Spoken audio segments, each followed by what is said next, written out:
Welcome back to the Nanny Affair, Chapter 7. I cannot believe we've already got so far into this book. The new rules.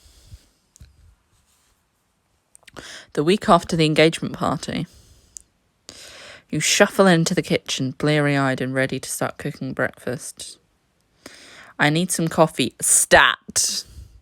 Then I'll make eggs and all the bacon we have, a tower of waffles. Bacon. The boys need protein to start their day. You look up to see Sam meander in behind you. She gives you a crocked smile and reaches for the coffee pot. Morning, Alessia. Something steamy to start your day? You read my mind. Sam fills the cup for you, making it exactly how you like it before passing it into your hands. Oh, she knows her coffee order. So, you and the kids are hitting Coney Island this afternoon? All the rides and games we can handle. Sure you can come? Tempting, but... Sam cuts off as the elevator dings. A moment later, Sophia enters the kitchen, hoisting a paper bag and looking suspiciously bright-eyed for this early in the morning. We already said she doesn't sleep. Darling! Sophia throws her arms around Sam, who barely manages to catch her. Oh, Sophia, what are you... Saying good morning to my boo bear, duh! Sophia tries to pull her in close, but Sam steps back. We have company. It's just Alessia. Yeah, don't let me stop you. I've lost my appetite anyway. Oh no, I wonder why that was. You put the coffee mug down and start to turn away. Alessia, you don't have to leave. This is your home too, and Sophia needs to remember that. Sam gives her a pointed look, and Sophia rolls her eyes. Whatever, I'm here to see Alessia anyway. Sophia tosses her hair over her shoulder and turns her back on Sam to focus on you.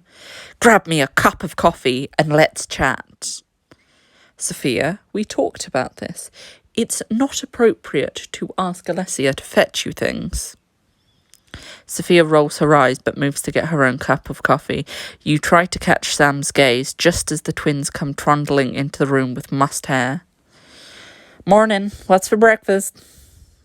Ooh, bacon, score. I thought you boys could use a little treat for breakfast. Here you go.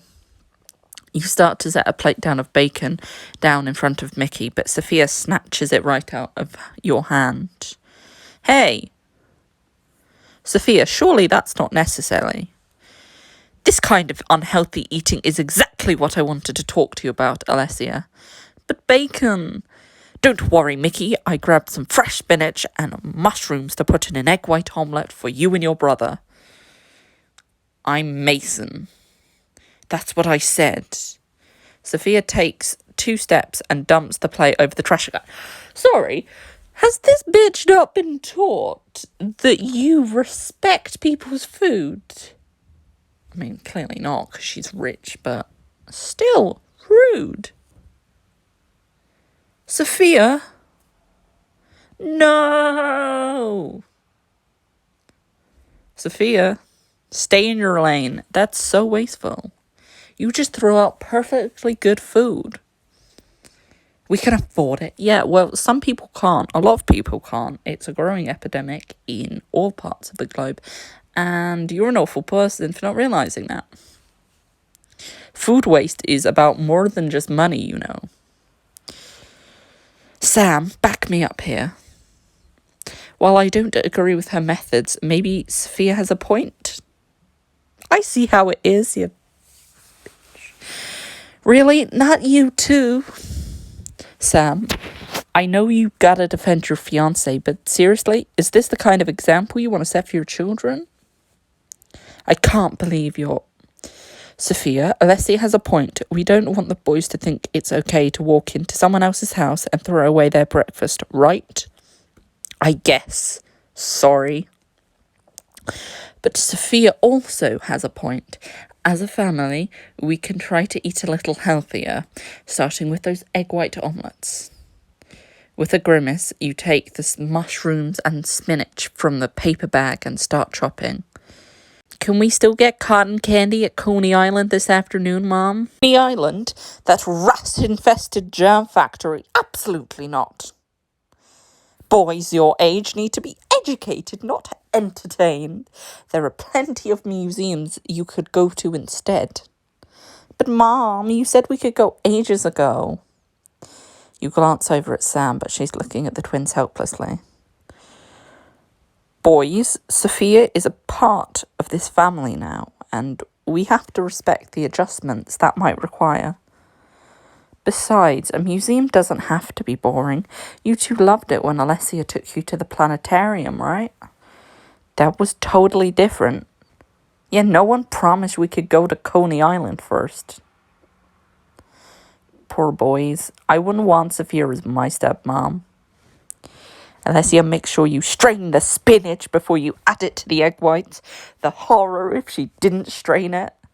Ghastly. Yes, Sophia.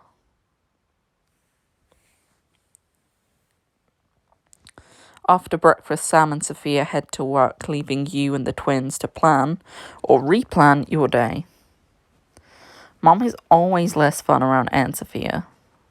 Yeah, she said it was okay to go to Coney Island before. I think your mom, feeling strapped by Sophia's peer pressure, should have said we could still go. I agree. It's not fair to you guys. See, this is why you're way better than Aunt Sophia. Well, that, and you can actually tell us apart. Are you sure about that, Mickey? Hey, if you know it's not fair and we know it's not fair, why don't we just go to Coney Island? Yeah, technically Mom never said we couldn't go, just that we have to respect Sophia. We can do that, right, Mickey? If it means going to Coney Island, then I'll try my very bestest. Their eyes swing up to you in unison, fully puppy-dogged. Well, when you put it like that...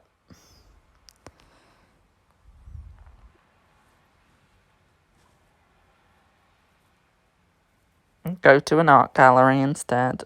Woo Chile. Your mom mightn't have technically forbade Coney Island, but the intent was clear. Don't worry, we'll have a great time at the art museum. Fine.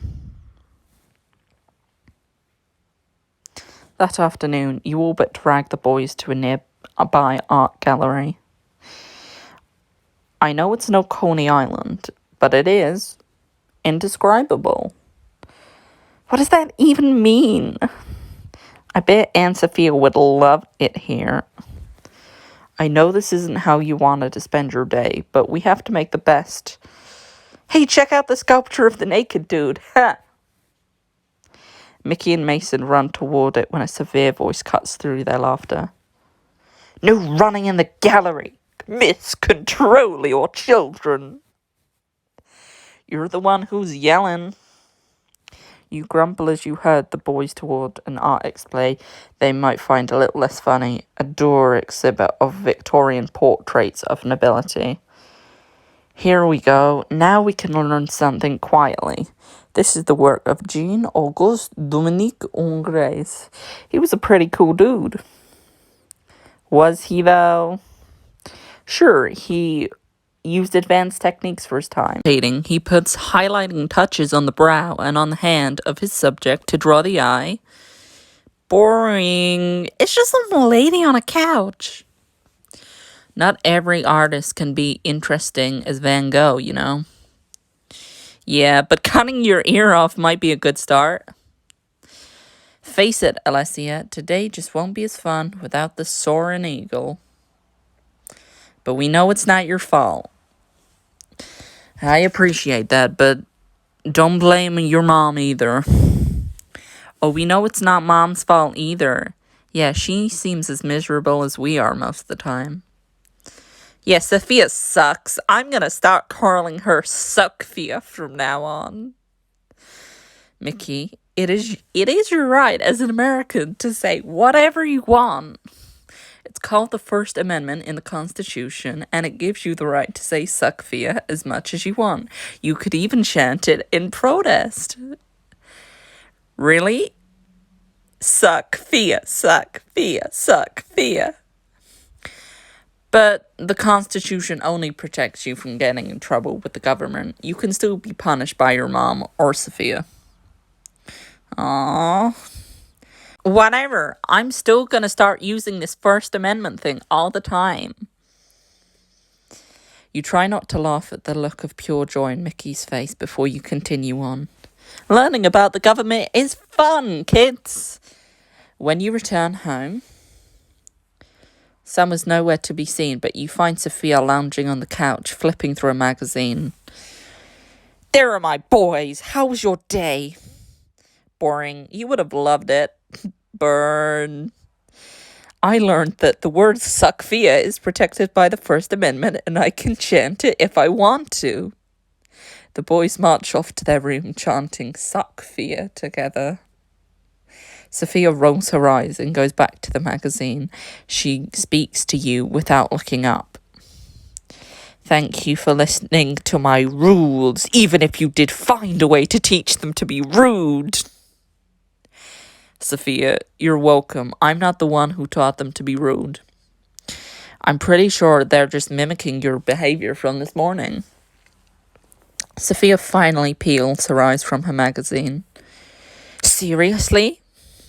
Seriously, children are like sponges. They're always absorbing everything around them, rude behavior and all.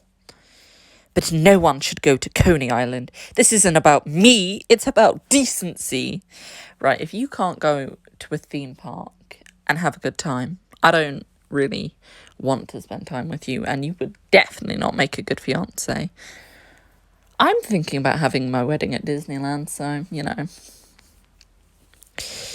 What's indecent about a fun amusement park? Any baby book would agree with me that quiet, clean learning is more important than bright colours and getting dirt all over yourself. First of all, that's not true. And second, Mason and Mickey aren't babies. They're 7. I know that! Whatever you say, I'm going to get them ready for bed. Unless you'd like to take over? Oh, that's okay. You're the professional. Tell them I said to have a good one. Sophia sinks behind her magazine again as you head to the kids' bedroom, hoping for their sake that she gets a clue sometime soon. A few days later, you toss and turn in bed, stomach grovelling for some real food after Sophia's kale-centric dinner. This is hopeless. I'm never going to fall asleep if I don't get some real food in my stomach ASAP. You trudge through the penthouse toward the kitchen, only to find every cupboard opened and the culprit rummaging through the fridge. It's Sam. Sam, what are you doing?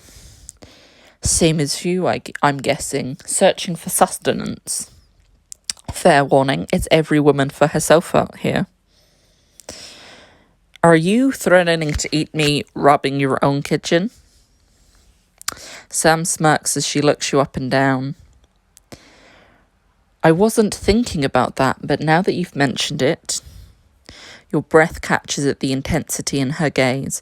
You can only imagine what's going through her head right now. Seriously, though, you don't have nearly enough gluten to satisfy me right now. Sam lets out a heavy sigh and begins to close all the cupboards. Giving up? Going out. I'm thinking of sneaking off for a burger and fries. Maybe a slice of pie. Definitely a milkshake. You'll have to burn any leftovers so there's no evidence of your crime.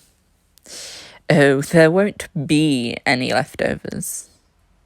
You reach to close the last cupboard at the same time. Your fingers brush and she turns to look at you, eyes twinkling mischievously while her touch lingers. Would you like to come with? The boys are asleep and I'm sure Carter can hold down the fort while we're gone. I think we both could use a little something sweet to tide us over.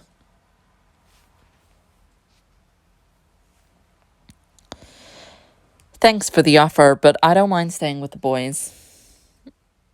Think of me while you eat that pie, though. Alessia, I think of you every time I bite into something delicious. Saucy! As her eyes burn into you, your cheeks thrum with heat, and you suddenly feel naked. Just then, Sam's phone buzzes on the countertop, distracting you both with the loud vibration. Oh, I'd better take this. Clearing her throat, she answers the phone. Hello? Oh, yes, I've been meaning to tell you. Her eyes flick back to you, unreadable. Yes, she's great. You want to? Next week? All right, Mom. See you then. Sam lets out a long sigh as she hangs up the phone. What was all that? My parents. They want to meet you. Me?